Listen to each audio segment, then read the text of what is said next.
कैसी बड़ी टंगे, तो मतलब क्या कर सकते हैं, डायरेक्ट टंग से पत्ता तोड़ खा ले। और जो अगर बकरी बिकरी वहां पर सोई होगी, फिर धीरे धीरे जाएंगे, बकरी को पता नहीं चलने मांगता, फिर डायरेक्ट उसके ऊपर झड़प मार देगा। अब ये गिली सूट देख के खुश हो गए रहेंगे ना, तो सर ने क्या है गिली सूट लाए इधर, है ना, पबजी में का। हेलो बच्चे लोग, welcome back to YouTube channel Gyan Sagar academy. तो बच्चे लोग, हमने 7th स्टैंडर्ड का फर्स्ट वाला चैप्टर था एडेप्टेशंस वाला, वो चैप्टर हमने स्टार्ट किया था बच्चे लोग। तो ये चैप्टर का लास्ट पार्ट होगा, ठीक है, फाइनली खत्म होने आया। मुझे पता है बहुत ज्यादा हमने इसको लेंदी कर दिया था, तो फिर भी बच्चों हमने हर एक कंसेप्ट आपको डिटेल में समझाने की बहुत ज्यादा कोशिश की थी, आपको इमेजेस के द्वारा हमने समझाने की कोशिश की थी। होप सो आपको पहले वाले सारे के सारे पार्ट्स आपको समझ में आ गए रहेंगे।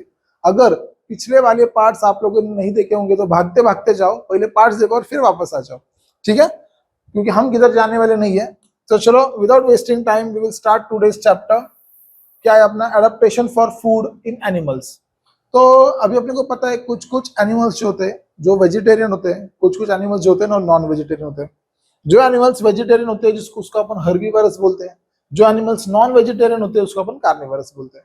हर्बीवरस एनिमल्स मतलब क्या होता है, जो सिर्फ घास फूस खाते हैं, तो उनमें एडेप्टेशन कैसे, चलो देख लेंगे।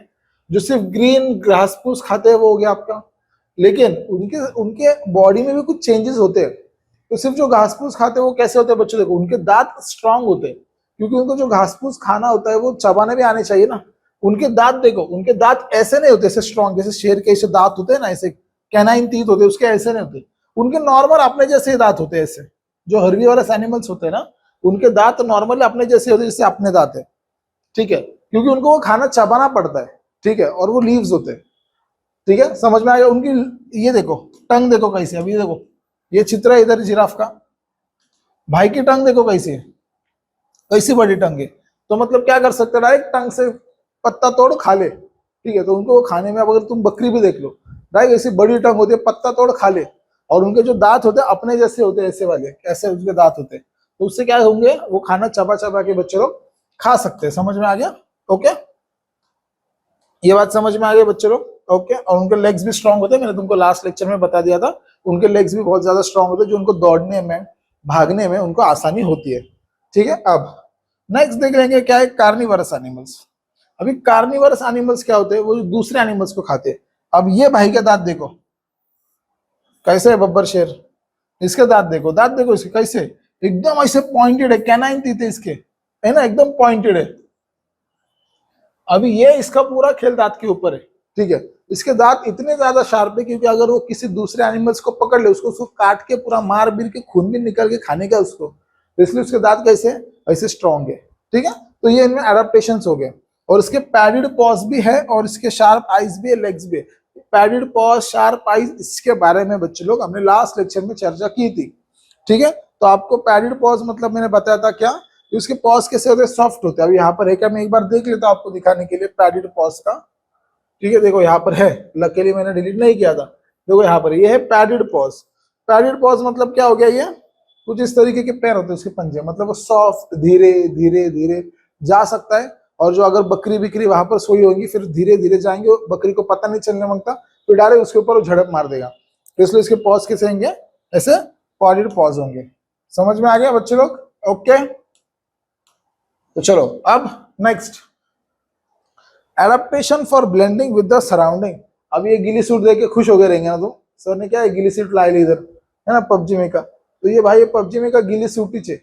अब ये गिली सूट का काम क्या है तुमको मालूम है? गिली सूट का काम क्या है, मतलब ये गिली सूट अगर अपन ने पहन लिया तो घास फूस में अपन सो के भी किसको गपचुप से मार सकते हैं, स्नाइपिंग कर सकते हैं, इसलिए गिली सूट दिया है। अपनी इंडियन आर्मी भी यूज करती है, पूरे घास फूस का जो सूट होता है उसको पहन के अगर मैं घास फूस में भी छुप गया और किसी को मैंने फायरिंग भी कर दी, समझ में आएगा गोली कहां से चल रही है। तो भाई लोग ये जो एनिमल्स है ना, ये एनिमल्स भी वैसे ही करते हैं, सराउंडिंग के साथ ऐसे मैच हो जाते हैं कि समझ नहीं मांगता किधर छुपा है। अगर एक सपोज एक शेर भी आ गया इसको खाने के लिए, ठीक है, वो शेर अगर किसको खाने के लिए आ गया और एक सपोज सरडा सैमिलियन किधर अगर छुप गया रहेगा, उसको खाने के लिए जाए, वो शेर को पता ही नहीं चलेगा साले छुपा किधर है। वो क्या करेगा, वो सरडा क्या करेगा, वो सैमिलियन क्या करेगा, वो घास फूस के कलर से मैच कर लेगा। तो इतना खतरनाक मैच कर जाएगा ना बच्चे लोग कि वो शेर को गया फिर कौन से भी एनिमल को पता नहीं चलेगा कि किधर है। तो गिली सूट में हम उसी के लिए पहनते हैं, ठीक है। गिली सूट में क्या होता है कि किधर भी घास फूस में पहन के वो छुप गए, आपको पता नहीं चलेगा क्या चल रहा है, ठीक है। तो सिमिलरली देखो ये भी एक यहाँ पर डायग्राम मैंने बनाया आप लोगों के लिए। ये डायग्राम भी देखो यहाँ पर, ये झाड़ के ऊपर ये बटरफ्लाई कैसे बैठ गए, समझ में नहीं आ रहा है बटरफ्लाई कौन सा है झाड़ कौन सा है। लेकिन अगर तुम ठीक से अगर देखोगे तो ये बटरफ्लाई बच्चे देखो, ये वाला यहाँ पर जो बटरफ्लाई, तो ये बटरफ्लाई ने क्या किया, झाड़ के साथ मैच हो गया। अगर कौन सा पक्षी बिक्षी इसको खाने के लिए भी आ गया ना तो भी समझ में नहीं आएगा कि बटरफ्लाई किधर है, क्योंकि गायब हो गया, ऑलमोस्ट गायब हो गया। समझ में आ गया क्या?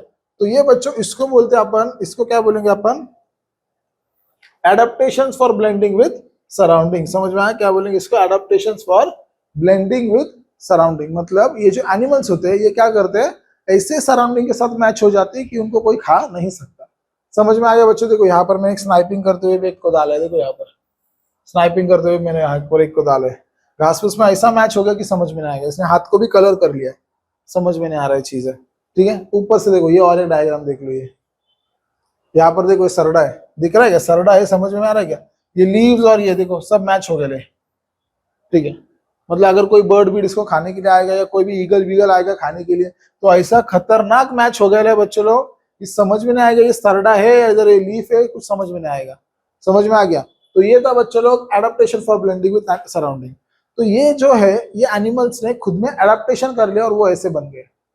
यस, समझ में आ गया ये वाला पार्ट। चलो नेक्स्ट पार्ट देख लेंगे, क्लासिफिकेशन ऑफ लिविंग ऑर्गेनिजम्स।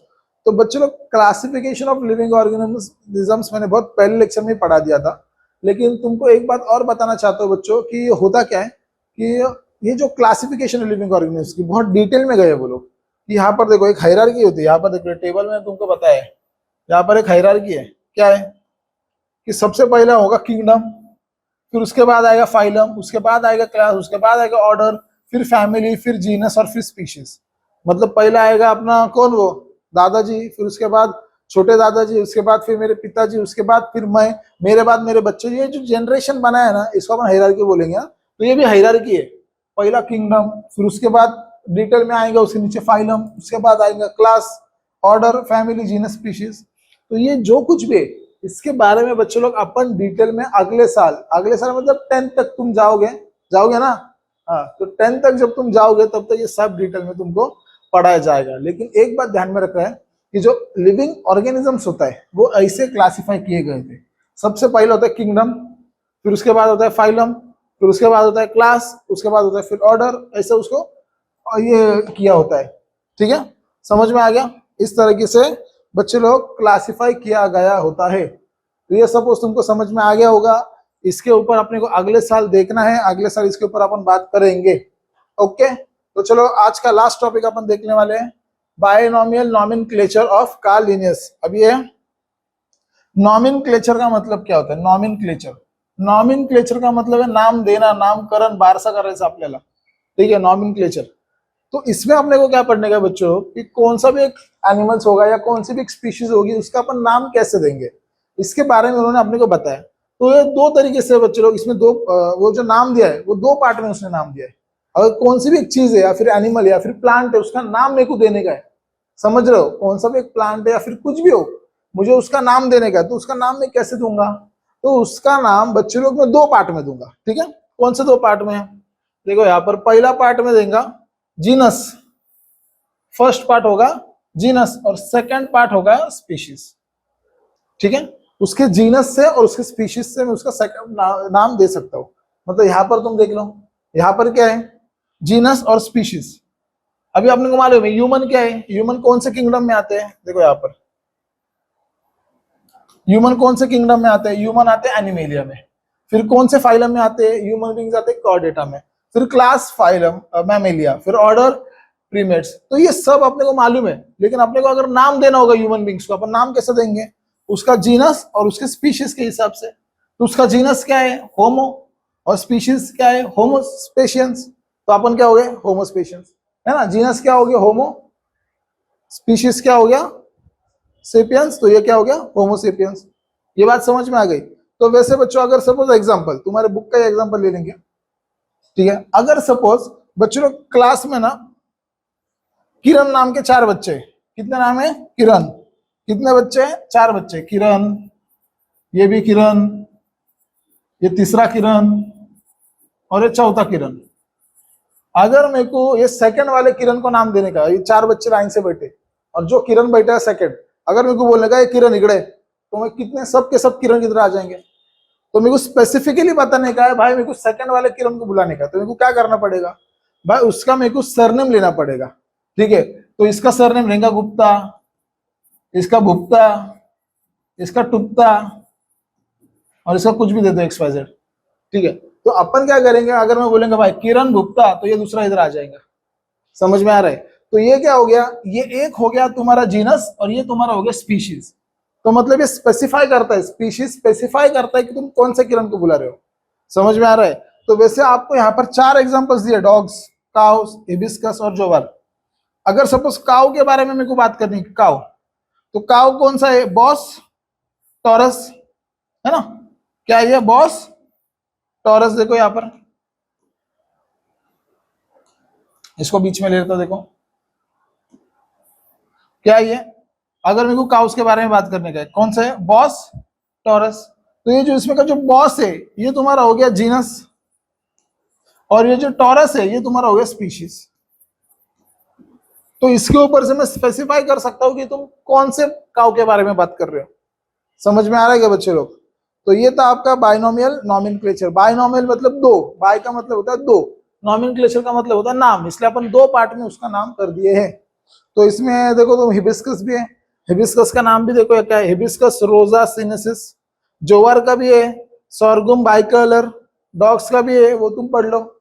ठीक है, तो ये यहाँ पर तुम्हारे नाम दिए गए हैं, ये नाम करके जाओ, मैच द फॉलोइंग के लिए एग्जाम में आ सकते हैं, इसके ऊपर क्वेश्चंस बन सकते हैं बच्चे लोग। और यहाँ पर जो ये दिया है किंगडम, ये जो हायरार्की दी है, ये हायरार्की का एक जो ठीक से तुम देख लो, ये जो ऑर्डर है ये हायरार्की का, ये ऑर्डर भी आपको एग्जाम में पूछा जा सकता है बच्चे लोग।